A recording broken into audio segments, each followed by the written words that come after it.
அஸ்ஸலாமு அலைக்கும். Monday night எடுத்த விளாக் தான் இது. நேத்து சித்தி சேமியா கிச்சடி சென்ட் பண்ணி விட்டாங்க. டேஸ்ட் சூப்பரா இருந்தது. நெக்ஸ்ட் டே ஸ்கூல் லஞ்ச் பாக்ஸ்க்கு ப்ரான் கீமா பண்றதுக்கு நாள் நைட்டே ப்ரிப்பேர் பண்ணி வச்சுட்டு ஃப்ரீசர்ல ஸ்டோர் பண்ணிட்டேன். குக் பண்றதுக்கு ஹாஃப் அன் ஹவர் பிஃபோரா ஃப்ரீசர்ல இருந்து வெளியில வச்சுட்டு சமைக்க ஸ்டார்ட் பண்ணிட்டேன். ப்ரான் கீமா பண்றதுக்கு குட்டி ப்ரான் எடுத்தா தான் டேஸ்ட் வைஸ் சூப்பரா இருக்கும். நார்மலா ஃபிஷ் ப்ரான் கிரேவி பண்ணுவோம் இல்லையா, அதே போல தான் ரெடி பண்ணி வச்சிருந்த பால் ஷேப்ல போடணும். இது ஒரு சைடு வச்சுட்டு கீமா ஃப்ரை பண்ண ஸ்டார்ட் பண்ணிட்டேன். ரொம்ப சூப்பரா இருக்கும்.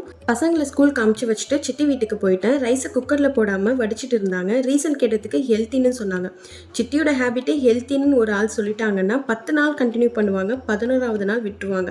பட் உண்மையா ரைஸை வடிச்சு சாப்பிட்றது தான் ரொம்ப நமக்கு ஹெல்த்தி.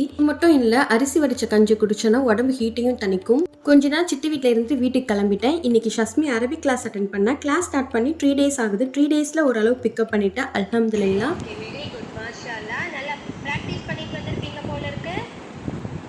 இன்ஷா அல்லாஹ் துஆ பண்ணுங்க. அஸ்ஸலாமு அலைக்கும். தேங்க்யூ ஃபார் வாட்சிங்.